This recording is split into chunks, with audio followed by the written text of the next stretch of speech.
88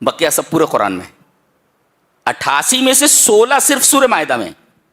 جی جی, یوں یہ سورہ کریمہ ممتاز ہے.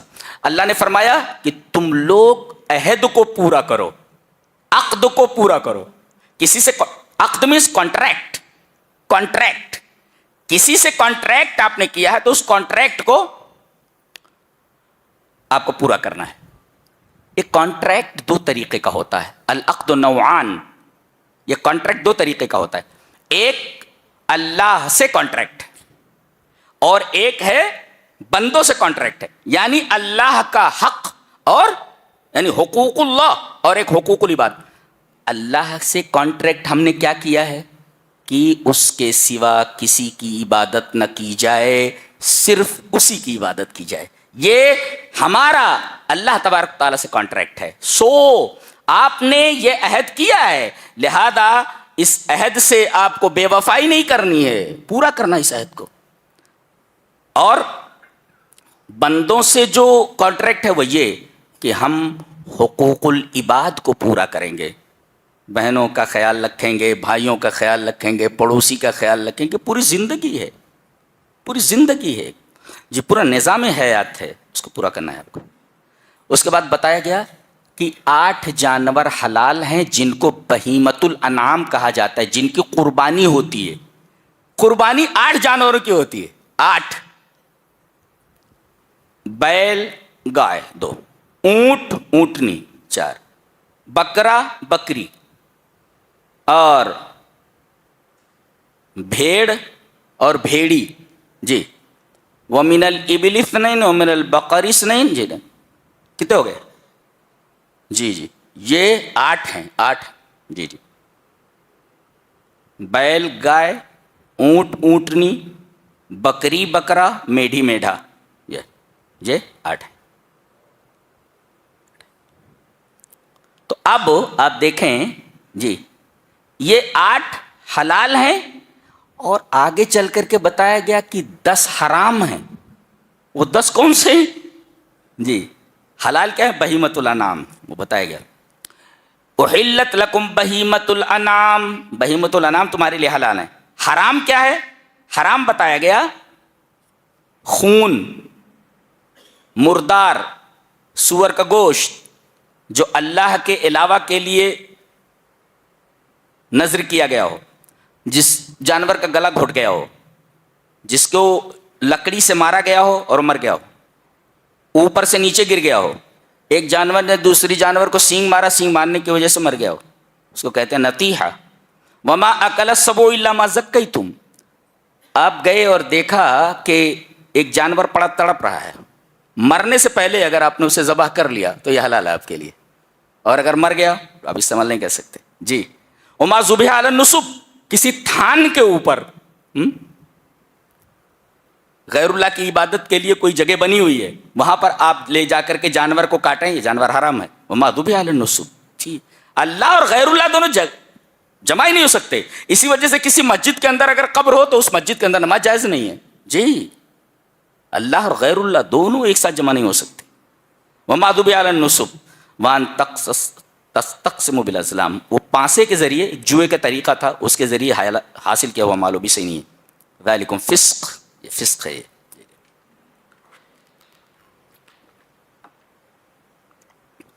آگے کہا گیا کہ کتا 2 طریقے کا, کتے 2 طریقے کے, ایک معلم ہوتا ہے ٹرینڈ, اور ایک ہوتا ہے گلی کا کتا. اگر گلی کا کتا کسی جانور کو مار دے اور آپ دیکھیں کہ اس کتے نے اس جانور کو مار دیا ہے, ختم ہو گیا, نہیں کھا سکتے اس کو, حرام ہے. لیکن کتا دیکھو, عالم کتا جسے ٹرینڈ کر دیا گیا ہو اور مالک اسے بسم اللہ کہہ کر چھوڑے اور جا کر وہ شکار کو پکڑ لے, اور اس طرح پکڑ لے کہ جب تک مالک وہاں پہنچے وہ جانور مر چکا ہے, تو بغیر ذبح کیے ہوئے اس جانور کا کھانا حلال ہے. دیکھو یہ علم ہے. دیکھو, عام کتا اگر مار ڈالے تو آپ نہیں کھا سکتے. عالم کتا اگر ہے, معلم ٹرینڈ ہے, تو اس کا مارا ہوا جانور حلال ہے بغیر ذبح کیے ہوئے. یہ ہے علم کی قدر و قیمت, یہ ہے علم کا مقام. کتے مردے کو علم دے دیا گیا تو اس کا یہ مقام ہو گیا کہ اس کا مارا ہوا مردار جانور، مرا ہوا جانور حلال ہے وہ، لیکن اس کے کچھ شرائط ہیں. شرائط ہیں کہ اپنی طرف سے کچھ نہ کھائے اور مالک بسم اللہ کہہ کر چھوڑے. یہاں تک کہ اگر چھوڑا ہے اور کہہ دو واپس آ جا تو ایسا ٹرینڈ ہو کہ واپس آ جائے. اس کو کہتے ہیں ٹرینڈ. تو معلم کتا اگر ہے تو اس کا مارا ہوا جانور بغیر ذبح کیے ہوئے حلال ہے. اچھا، اس کے بعد کہا گیا کہ یہودیوں کی لڑکیاں اور نصرانیوں کی لڑکیاں، عیسائی لڑکیاں اور یہودی لڑکیاں اگر آزاد ہیں، پہلے غلامی چلتی تھی، لونڈیاں ہوتی تھیں، تو ان سے شادی کرنا جائز ہے. وَإِنْ كَانَ جَائِزًا فَالْأَوْلَى تَرْكُهُ. اگرچہ ان سے شادی کرنا جائز ہے مگر بہتر یہ ہے کہ شادی نہ کی جائے. دیکھو اسلوب دیکھو کیسا ہے. وَالْمُحْصَنَاتُ مِنَ الْمُؤْمِنَاتِ وَالْمُحْصَنَاتُ مِنَ الَّذِينَ أُوتُوا الْكِتَابَ مِنْ قَبْلِكُمْ.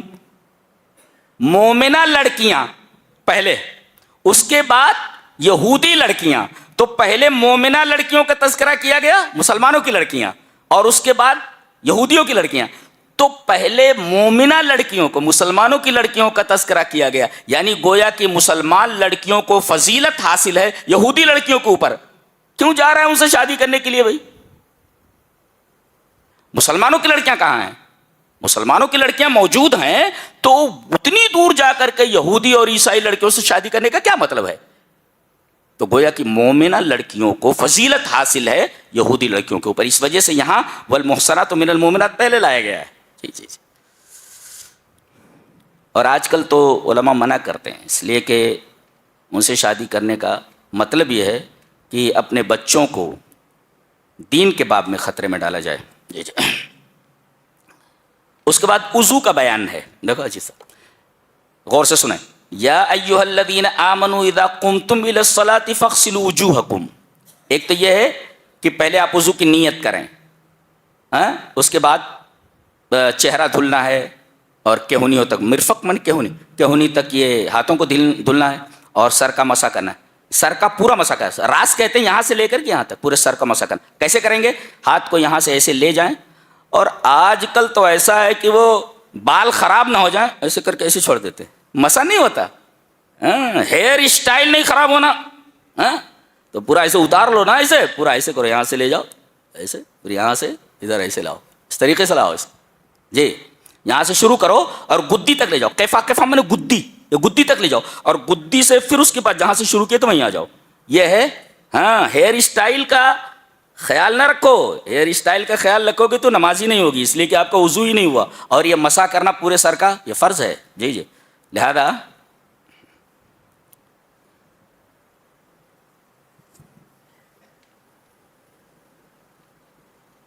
تو اوائڈ دا ہیئر اسٹائل، وہ چھوڑ دو اس کو.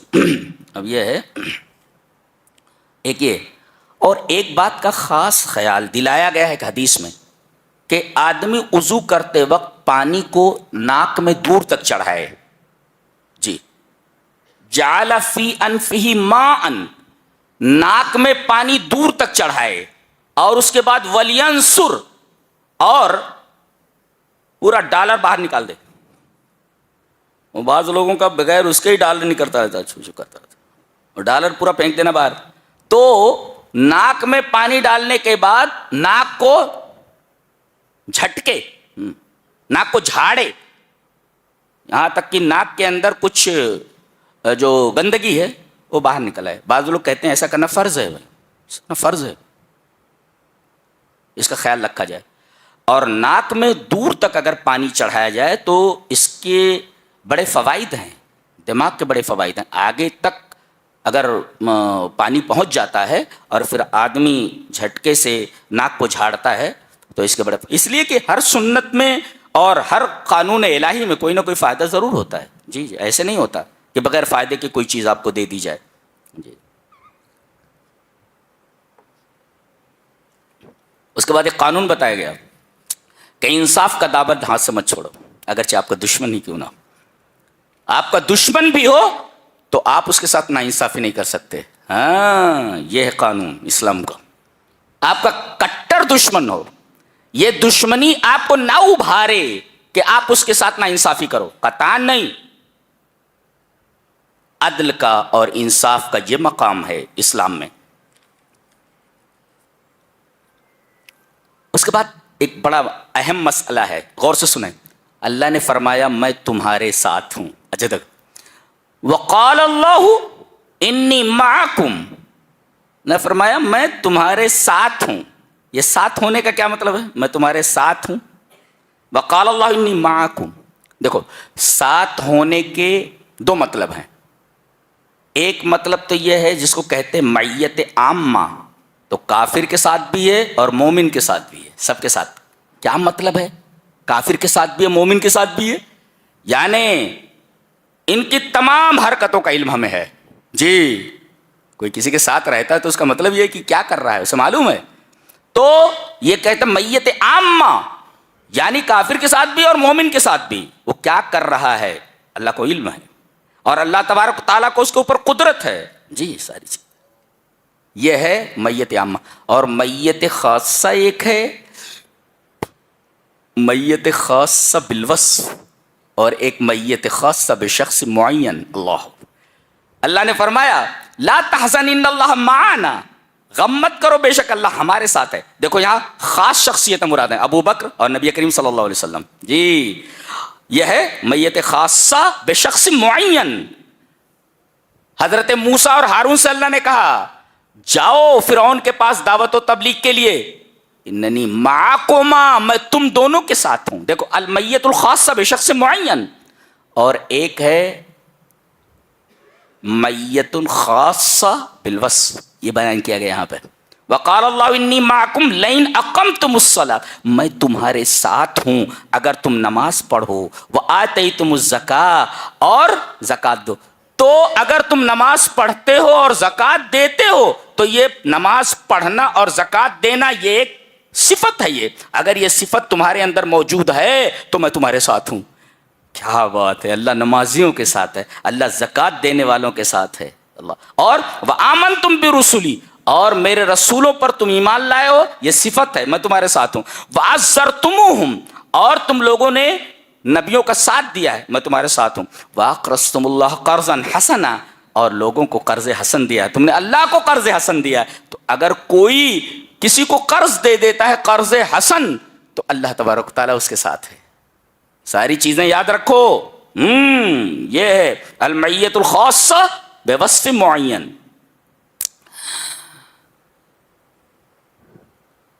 اس کے بعد کہا جا رہا ہے قد جاءکم من اللہ نور و کتاب، تم لوگوں کے پاس نور آ گیا اور واضح کتاب. نور سے مراد نبی کریم صلی اللہ علیہ وسلم ہے، اور کتاب مبین سے مراد قرآن ہے.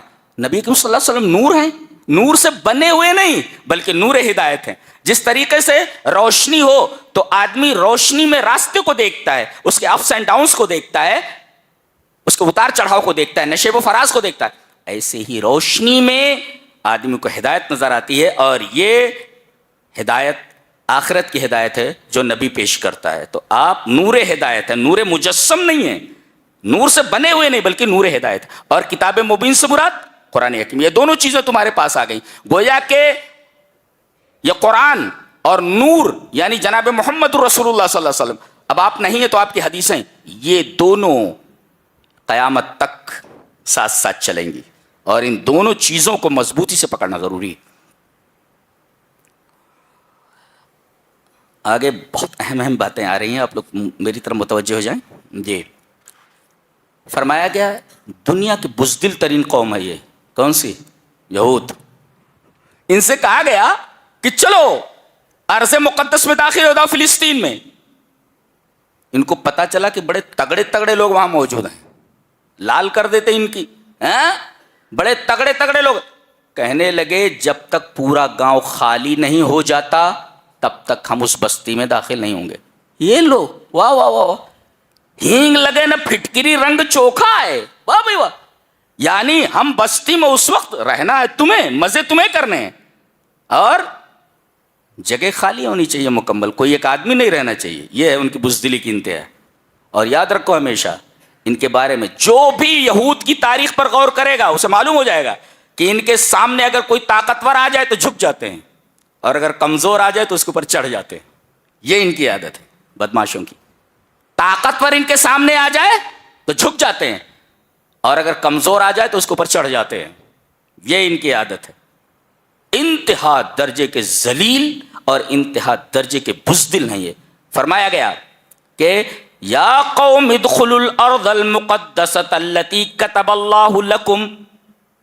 اے قوم, ایمان والے نے تو کہا ہی نہیں گیا یا قوم ارض مقدس میں داخل ہو جاؤ, یعنی فلسطین میں.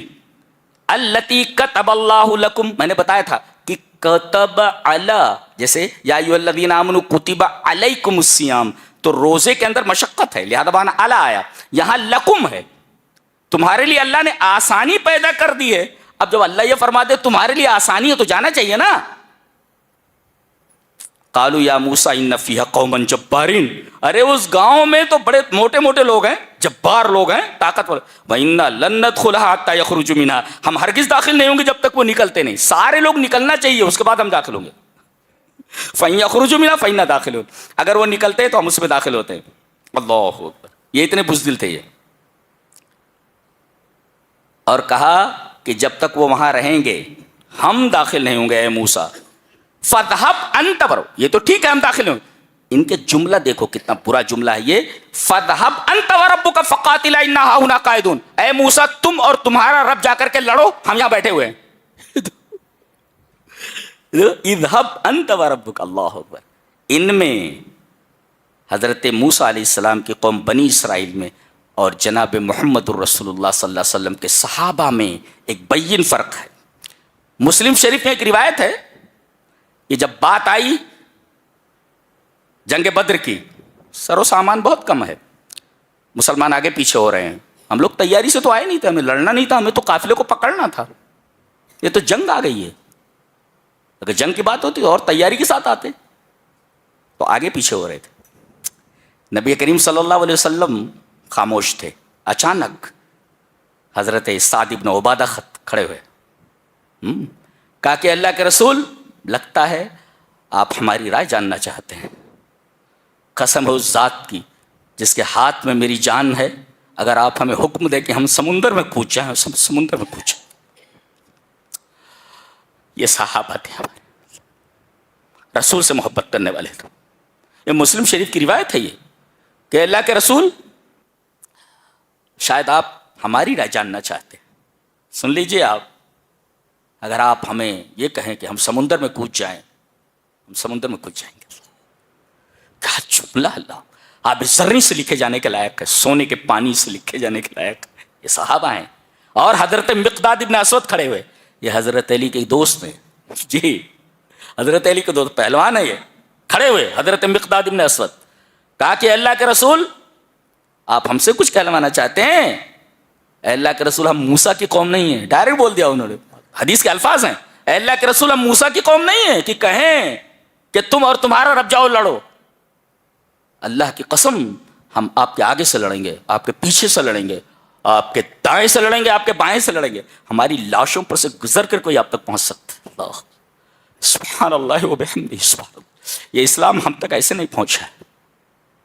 صحابہ کرام اسی وجہ سے ہمارے لیے لائق اتباع ہیں, ہمارے لیے لائق تعظیم ہیں, اور ان کی محبت ہمارے اوپر واجب ہے کہ انہوں نے اسلام کو پہنچانے میں ہم تک اتنی بڑی بڑی قربانیاں دی ہیں. سمندر میں حکم دے کود جانے کے لیے تو کود جائیں گے. اللہ کے رسول موسیٰ کی قوم نہیں ہے کہ ہم یہ کہیں کہ تم اور تمہارا رب جاؤ لڑو, ہم آگے سے آپ کے لڑیں گے, آپ کے پیچھے سے لڑیں گے, دائیں سے لڑیں گے, بائیں سے لڑیں گے. کیا دیکھ رہے ہیں صحابہ کرام کا. اللہ کی قسم کھا کر کے کہتا ہوں کہ انبیاء کے بعد اس روئے زمین پر نبی کریم صلی اللہ علیہ وسلم کے صحابہ سے زیادہ عظیم اور پیارا گروہ نہیں گزرا, پیاری جماعت نہیں گزری گئی. اتنے پیارے لوگ تھے سب.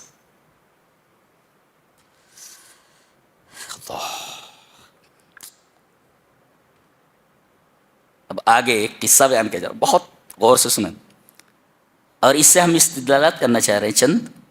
وَاتْلُ عَلَيْهِمْ نَبَأَ ابْنَيْ آدَمَ بِالْحَقِّ, اے ہمارے نبی ہم آپ کو بتا رہے ہیں تو آپ, آدم کے دو بیٹوں کا واقعہ حق کے ساتھ بیان کر دیں. حق کسے کہتے ہیں؟ الشیء المتیقن. الشیء المتیقن 100% قطعی، 100% جو صحیح ہے اسے کہتے ہیں حق. اس میں جو اخبار کے رپورٹرز ہیں، اخبار میں خبریں چھاپنے والے لوگ ہیں، پورے لوگوں کو، میڈیا والوں کو متوجہ کر دیا گیا ہے. خبر ایسی ڈالو جو الشیء المتیقن، یقینی خبر ہو. چھاپو تو یقینی خبر چھاپو. ایک لفظ سے پوری میڈیا کو کھڑا کر دیا گیا لائن میں. خبر کیسی دینی ہے.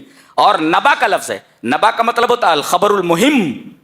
ہر خبر کو نبا نہیں کہتے، نبا کہتے ہیں الخبر المہم، کوئی اہم خبر. پوری میڈیا کو ایک لفظ کے اندر، بلکہ ایک جملے میں کھڑا کر دیا گیا ہے. تمہیں کیا کرنا ہے؟ چھاپو تو شے متیقن چھاپو، یقینی چیز، قطعی چیز. رپورٹ دو، صحیح رپورٹ دو. لوگوں تک بات پہنچاؤ، صحیح بات پہنچاؤ. پوری میڈیا کو کٹہرے میں کھڑا کر دیا ایک جملے نے. وَاتْلُ عَلَيْهِمْ نَبَأَ ابْنَيْ آدَمَ، میرے حبیب آدم کے دونوں بیٹوں کا واقعہ حق کے ساتھ بیان کرو. گویا کہ ان کا یہ واقعہ، هذه القصة وقعت 100% قطعی، یہ واقعہ جو بیان کیا جا رہا ہے 100% ہوا ہے. یہ اس کے اندر کوئی جھوٹی بات تو ہے ہی نہیں. کیا ہوا تھا؟ 2 بیٹے تھے حضرت آدم کے، قابیل اور حابیل. قابیل یہ کھیتی کرتا تھا، صاحب زرع، اور یہ حابیل صاحب ماشیت، بکری اور بھیڑ وغیرہ کا ریوڑ رکھتا تھا.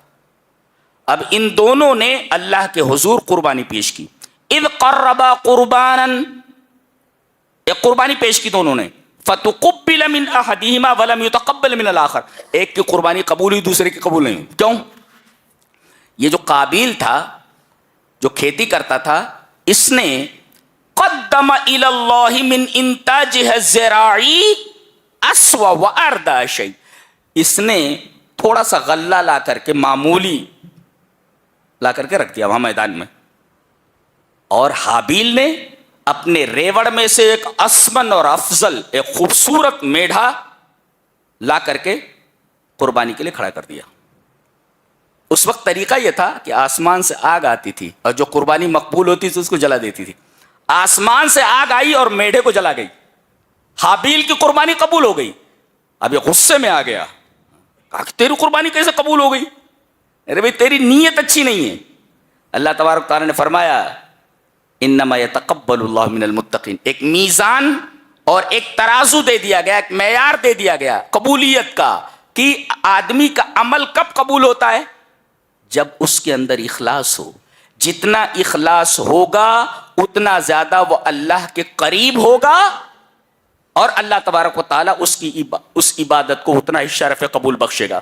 جیسے جیسے آپ کا تقوی بڑھتا جائے گا، اخلاص بڑھتا جائے گا، ویسے ویسے آپ قبولیت کے قریب ہوتے جائیں گے. آپ کا وہ عمل اقرب الی الثواب اور اقرب الی اللہ ہوتا جائے گا. ایک چیز یہ میزان ہے. اچھا، غصے میں آ گیا، کہا مجھے تجھے قتل کر دوں گا. اس نے کہا ٹھیک ہے، تو مجھے قتل کر دے گا لیکن میں تجھے قتل نہیں کروں گا، اپنا ہاتھ نہیں بڑھاؤں گا تجھے قتل کرنے کے لیے. یہ پہلا قتل ہوئے زمین کے اوپر ہوا ہے. ایک بھائی نے ایک بھائی کو مارا ہے، ایک بھائی نے ایک بھائی کو مارا ہے، ایک سگے بھائی نے سگے بھائی کو مارا ہے حسد کی وجہ سے. لہذا حسد کو دلوں سے نکال دو. کوئی بھائی اپنا بڑھ رہا ہے، تمنا کرو اے اللہ تو نے جو میرے بھائی کو نعمت عطا کی ہے وہ نعمت ہمیں بھی عطا کر دے. جلو نہیں اس سے. جی مار ڈالا. اب یہ پہلا قتل تھا، پہلی موت تھی. سمجھ میں نہیں آ رہا تھا مردے کا کریں کیا. لادے لادے لاش کو گھوم رہا ہے. فبعث اللہ غرابا، اللہ نے کوے کو بھیجا. یہ کوا ہی کیوں بھیجا؟ کوا. آج مجھے لگ گیا 50 صفحات پڑھنے میں یہ جاننے کے لیے کہ اللہ نے کوا ہی کیوں بھیجا. میرے ٹیبلٹ میں تقریباً 50 تفسیریں ہیں، سب عربی میں الحمدللہ. جی تلاش کرتے کرتے ایک جگہ پہنچا تو بڑا اچھا لگا مجھے کہ کوا ہی کیوں بھیجا اللہ نے، دوسرا جانور کیوں نہیں. باس اللہ غرابا لا غیرہ، اللہ تبارک و تعالیٰ نے کوے کو بھیجا اور کسی پرندے کو نہیں. کوا کالا ہوتا ہے، کالا. اچھا، اسی وجہ سے غین رے بے جہاں آتا ہے وہاں تاریکی کا مفہوم پایا جاتا ہے. مغرب غروب ہونے کی جگہ، اور ظاہر ہے کہ غروب ہونے کی جگہ سورج جب غروب ہو جائے تو تاریکی پھیل جاتی ہے. دیکھو وہاں بھی سواد ہے، سیاہی، اور کوے کا رنگ بھی سیاہ ہے. اور ایک جگہ پہاڑوں کی صفت بیان کرتے ہوئے اللہ نے فرمایا وغرابیب السود، غربیب، غربیب کہتے ہیں ڈارک بلیک. ایک ہوتا بلیک، ایک ہوتا ڈارک بلیک، گہرا کالا. جی جی، تو اس کو کہتے ہیں غرابیب السود، غربیب شدید السواد. اب دیکھو جہاں بھی غین رے بے آتا ہے وہاں تاریکی کا معنی آتا ہے. جی، اور تاریکی میں کوئی چیز دکھائی نہیں دیتی، تو اللہ تبارک و تعالی نے کوے کو بھیجا. اس کی عادت یہ ہے کہ وہ زمین سے کیڑوں کو نکالتا ہے، زمین کو چونچ ڈال کر کے زمین کو کھودتا ہے اور کیڑے نکالتا ہے. اور ایک اس کی عادت یہ ہوتی ہے کہ کوئی چیز چرا کر اگر لاتا ہے روٹی ووٹی تو مسروقہ چیز کو دفن کر دیتا ہے، اسے کھود کر کے اوپر سے ٹیوس سے مٹی ڈال دیتا ہے. اللہ اکبر. اس وجہ سے اللہ تبارک تعالیٰ نے کوے کو بھیجا، اس لیے کہ غین رے بے میں سواد یعنی سیاہی کا مفہوم پایا جاتا ہے، اور سیاہی میں چیز نظر نہیں آتی تو اس کو اس طرح دفن کر دو کہ نظر نہ آئے. اللہ، کچھ سمجھ میں آ رہا ہے؟ بہت گہری بات کہی جا رہی ہے، یہ ایسی کتاب نہیں ہے. جی جی، یہ سطحی کتاب نہیں ہے، بہت ہی گہری کتاب ہے یہ. جی،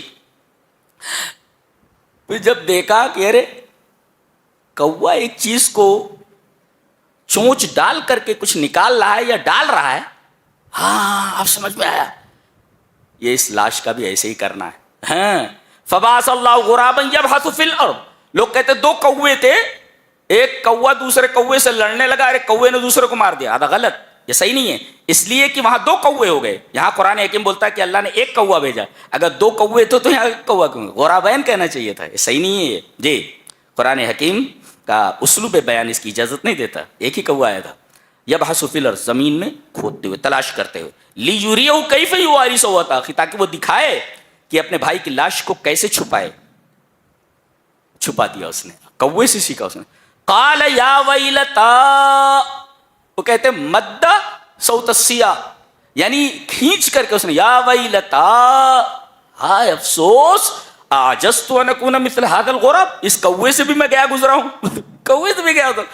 پتہ یہ چلا کہ آدمی کبھی کبھی اپنی سطح سے اتنے نیچے اتر جاتا ہے کہ کوئی جانور اس سطح پر نہیں جا سکتا. بھائی کا قتل کتنی بڑی بات ہے. عجزت مثل هذا الغراب، ارے اس کوے سے بھی میں گیا گزرا ہوں، تو بولتا ہے. اچھا، یہاں لاش کو سوء کہا گیا. سوء، سوءت کہتے ہیں تسوء ظاہرها. کسی لاش کو آپ دیکھیں تو آپ کو اچھا لگتا ہے؟ لا لا لا. تو یہاں جثہ کو، لاش کو سوءت کہا گیا ہے. اور سوءت سین واو حمزہ سے مشتق ہے، اس کا مطلب ہوتا ہے ناپسندیدہ. کوئی لاش کو دیکھتا ہے تو اسے اچھا نہیں لگتا، تو اس وجہ سے اس کو لاش کو سوء کہا گیا ہے. جی، اور نکتہ یہ بھی ہے کہ ایک تو اسے زمین میں دفن کرنا یہ فطرت ہے. یہ کوے کو بھی اگر بولو کہ بھائی لاش کا کیا کرنا ہے تو جانور بتا دے گا کوا کہ بھائی اس کو دفن کرنا چاہیے، جلانا نہیں چاہیے اس کو. ایک یعنی گویا کہ دفن کرنا یہ فطرت ہے. اس لیے کہ انسان مٹی کا ہے، قاعدہ یہ ہے کہ جس چیز سے بنا ہوا ہے اسی کے حوالے اس کو کر دیا جائے. مٹی سے بنا ہے، مٹی کے حوالے کر دیا جائے. کل شیء یرجع الی اصلہ، یہ بھی قاعدہ بھی ہے کہ جو جس چیز سے بنا ہے اس کو حوالے کر دیا. مٹی سے بنا ہے، مٹی سے بنا ہے، مٹی کے حوالے کر دیا جائے. اچھا، اور سوء لاش کو کہا گیا اس لیے کہ کوئی آدمی لاش کو دیکھ کر اچھا فیل نہیں کرتا، اس وجہ سوء کہا گیا. نبی کریم صلی اللہ علیہ وسلم فرمایا نہلانے کے بعد مردے کو مکمل کفن دیا جائے، سر سے پیر تک ڈھک دیا جائے، سر بھی کھلا نہ رہے. جی، سر بھی کھلا نہ رہے، پیر بھی کھلا نہ رہے، اس طرح اس کو کفن دیا جائے. سوائے محرم کے، جو احرام باندھے ہوئے ہو.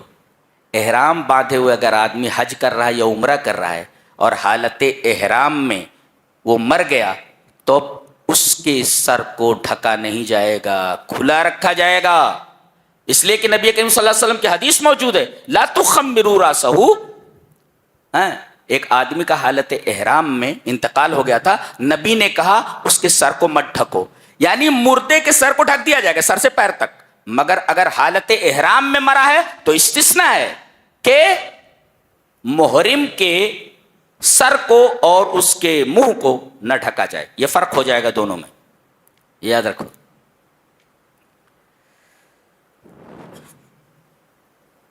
آگے بتایا گیا، چونکہ معاملہ قتل کا ہے، آگے بتایا گیا جو آدمی کسی آدمی کو بلا وجہ قتل کر دے اس نے پوری انسانیت کو قتل کیا۔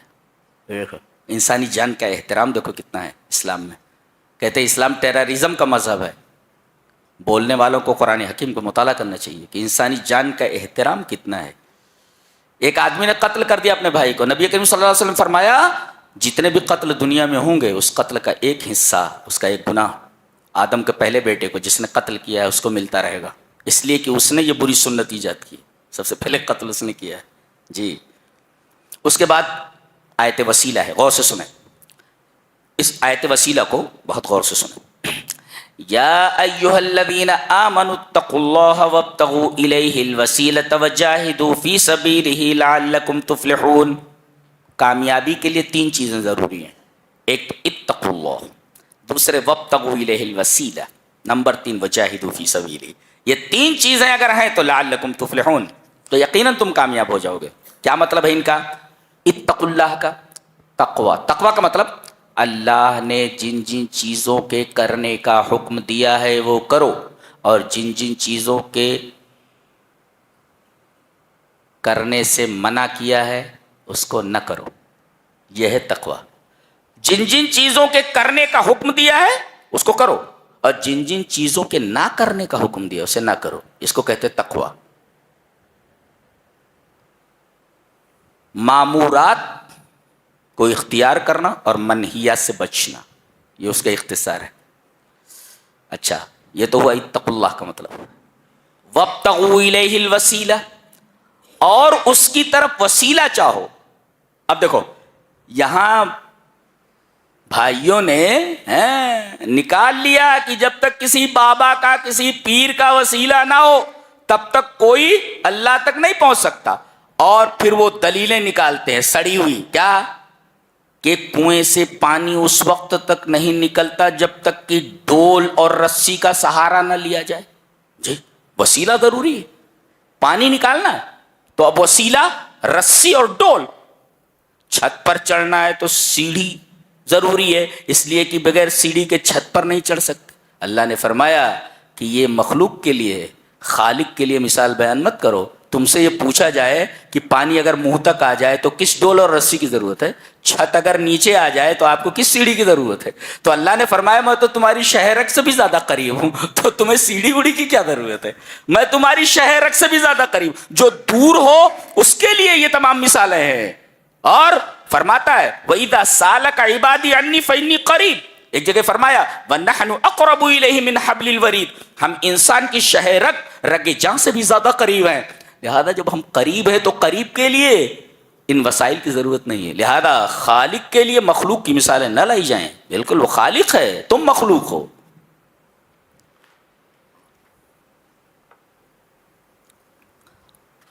تو وسیلہ کسی کا نہیں لیا جا سکتا، 3 وسیلے جائز ہیں جو نبی نے بتایا، اور سوال یہ ہے کہ وسیلہ کیا ہے، تم بتاؤ گے کہ نبی بتائے گا؟ نبی بتائے گا کہ وسیلہ کسے کہتے ہیں۔ اور ویسے بھی کہا جائے کہ توسل الی فلان، تو اس کا مطلب یہ ہوگا توسل الیہ بعمل، تقرب الیہ بعمل، یعنی کوئی عمل کر کے کسی کے قریب گیا، یہ کام کیا اس نے، یہ کام کر کے اس کے قریب، تقرب الیہ بعمل، کوئی عمل کر کے کسی کے قریب ہو گیا۔ تو اللہ یہ فرما رہا ہے کہ نیک عمل کرو تو میرے قریب ہو جاؤ گے، یہ سیدھا سا مسئلہ ہے وسیلے کا، وسیلہ القربہ جی۔ تو 3 وسیلے جائز ہیں، ایک تو کسی نیک مومن آدمی کی دعا کا وسیلہ، آدمی کا وسیلہ نہیں، دعا کا وسیلہ. جیسے حدیث صحیح ہے کہ ایک دفعہ مدینہ میں قحط پڑا، بہت زبردست قحط تھا، تو حضرت عمر رضی اللہ تعالیٰ عنہ صحابہ کے ساتھ مدینہ کے سب سے بزرگ نبی کریم صلی اللہ علیہ وسلم کے چچا محترم حضرت عباس ابن عبد المطلب کے پاس آئے اور کہا کہ آپ دعا فرمائیں بارش کے لیے. نقطہ یہ ملا، دیکھو مدینہ ہے، آپ نبی کی قبر پر نہیں گئے بلکہ نبی کے چچا کے پاس آئے جو زندہ تھے. پتہ یہ چلا کہ دنیا سے چلے جانے کے بعد نبی سے بھی کوئی چیز نہیں مانگی جا سکتی، ورنہ صحابہ یہ کام ضرور کرتے. اور اگر صحابہ سے محبت ہے جنہوں نے اپنی جانیں لگا دیں اسلام کو ہم تک پہنچانے کے لیے، تو آپ کا یہ وتیرہ ہونا چاہیے کہ جو صحابہ نے کیا ہے اسے آپ کو بھی کرنا ہے. انہوں نے نبی کریم صلی اللہ علیہ وسلم کی قبر پر جا کر کے بارش کی دعا نہیں مانگی، بلکہ وہ نبی کریم صلی اللہ علیہ وسلم کی حدیث کے مطابق نیک آدمی کا وسیلہ، اس کی دعا کا وسیلہ لینے کے لیے آگے. عباس ابن عبد المطلب سے کہا آپ نیک ہیں، آپ دعا کریں. دعا ہوئی اور ابھی فارغ بھی نہیں ہوئے تھے، موسلا دھار بارش شروع ہو گئی. اللہ اکبر. یہ مناظر ہم لوگوں نے نہیں دیکھے یار، ایسا نہیں دیکھے، اس لیے کہ ہمارا ایمان اس درجے کا نہیں ہے. بتائیے، دعا کے لیے ہیں اور اس کے بعد کہیں بادل نہیں. دعا ختم ہوئی، چاروں طرف سے بادل ہی بادل، موسلا دھار بارش شروع ہو گئی. ساری مصیبتیں اسی وجہ سے. ہم کو مانگنے کا طریقہ نہیں ہے، ہمارے اندر وہ تقویٰ نہیں ہے، ہمارے اندر اس طریقے کا ایمان نہیں ہے، تو کہتے وہ چیزیں یوں اب کیوں نہیں ہو رہی ہیں؟ وہ چیزیں اب کیوں نہیں ہو رہی؟ تیری اوقات کیا ہے؟ تمہارے اندر وہ چیز نہیں ہو رہی ہے، اسی وجہ سے وہ چیزیں نہیں ہو رہی. جی تو ایک تو ہے کسی نیک مومن آدمی کی دعا کا وسیلہ، آدمی کا نہیں، ذات کا نہیں، اس کی دعا کا. جیسے عباس ابن عبد المطلب کا وسیلہ لیا گیا قحط کے موسم میں بارش کے لیے، اور دوسرے اللہ تبارک و تعالیٰ کے اسماء حسنہ کا وسیلہ دعا قبول. دیکھیے ایک روایت ہے کہ آدمی اگر یہ دعا کرے اس طرح، اللہم انی اسألک بانی اشہد انک انت اللہ لا الہ الا انت الاحد الصمد لم یلد ولم یولد ولم یکن لہ کفوا احد. اگر یہ دعا پڑھ کر کے مانگے تو نبی اکرم صلی اللہ علیہ وسلم نے فرمایا یہ دعا ایسی ہے کہ اذا دعی بہ اجاب، اس میں اعظم ہے یہ. اگر اس کے ذریعے کوئی آدمی دعا کرے تو دعا قبول ہوتی ہے، اور کوئی چیز مانگے تو دی جاتی ہے. اذا سئل فاعطی. اللہ کیا ہے وہ؟ اللہم انی اسألک بانی اشہد انک انت اللہ لا الہ الا انت الاحد الصمد الذی لم یلد ولم یولد ولم یکن لہ کفوا احد. یہ دعا تو اللہ تبارک تعالیٰ کے اسماء حسنہ کا وسیلہ. احد ہے، صمد ہے، اے اللہ تو ایک ہے، اے اللہ تو بے نیاز ہے، اے اللہ تو غفور رحیم ہے. تو اس طریقے سے کہہ کر کے پھر اللہ سے مانگو. اللہ میں پریشان حال ہوں، پریشانیوں کا دور کرنے والا تو ہی ہے، میری پریشانی کو دور کر دے. میرے رب میں بہت گنہگار ہوں، تو غفور رحیم ہے، میرے اوپر رحم فرما، مجھے معاف کر دے میرے رب. اللہ کو بہت اچھا لگتا ہے بندہ جب مانگتا ہے اور روتا ہے تو اللہ تبارک تعالیٰ دیکھتا ہے اپنے بندے کو روتے، دیکھتا ہے اس کو. اللہ.